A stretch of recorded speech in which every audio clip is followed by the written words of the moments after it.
The woman in charge of the U.S. Air Force is opening up about an inspiring and personal mission. Secretary Deborah Lee James cheered on troops who risked everything for their country. These troops are part of the Warrior Games, an annual Olympic-style competition for wounded servicemen and women. Our Vladimir Duthier took a flight with the secretary to West Point to watch the final day of the Warrior Games.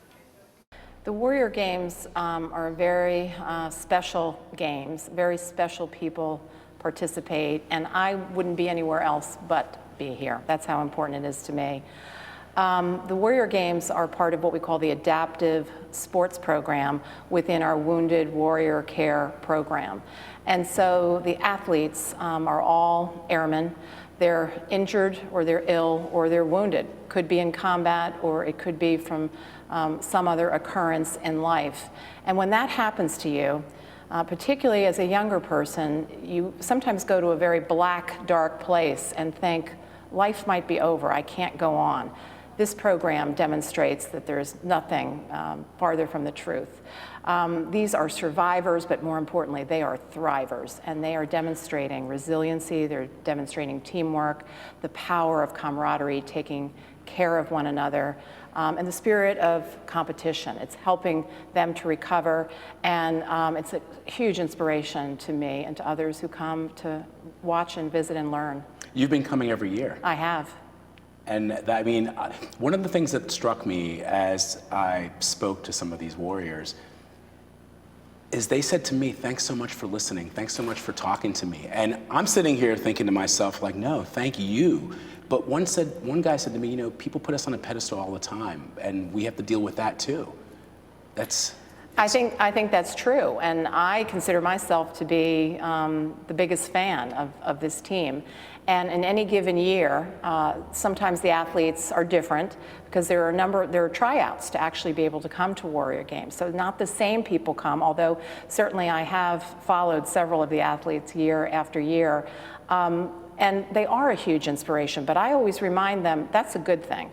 That's a good thing because the rest of us need inspiration as well. And it reminds us on a day when maybe I'm feeling a little down, when maybe I'm feeling like my life isn't what I want, it reminds me, wow, if these warriors can do what they can do, so can I. So it's a great inspiration to the rest of us. These warriors, some of them who have these invisible wounds, wounds that we can't see, in speaking to some of them, it feels to me that in some instances, they're even more broken than some of the others in terms of where they were before they took part in the Warrior Games.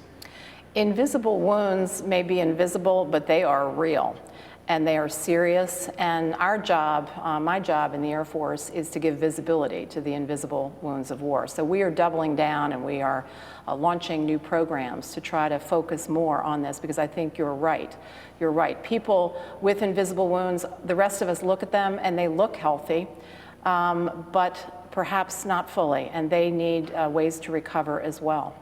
And this has been an outlet for them. This has been something, because we've asked, where were you at your lowest point and where are you today? And it's like night and day. It absolutely is night and day. I get that feedback all the time. I had 3 of our warriors here today whisper in my ear as I was proudly handing out gold medals for the volleyball competition. This program saved my life, and they thanked me for the program.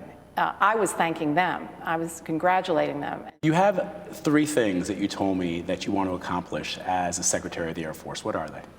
Well, I have 3 top goals. Number 1, and the most important, is taking care of people in all the portfolio of people issues. So this is everything from the size of our Air Force to improving diversity and inclusion to pay and compensation. We need to take care of our airmen and their families. Secondly is improve readiness, but at the same time modernize our Air Force because our aircraft are they're getting older and older and we need to modernize. And then the third is make every dollar count because this is the taxpayers' money that we're entrusted with. And we need to be efficient and deliver value to the taxpayer. So those are my 3 goals, and if I can advance the ball on those 3, I'll feel satisfied that I've done my best.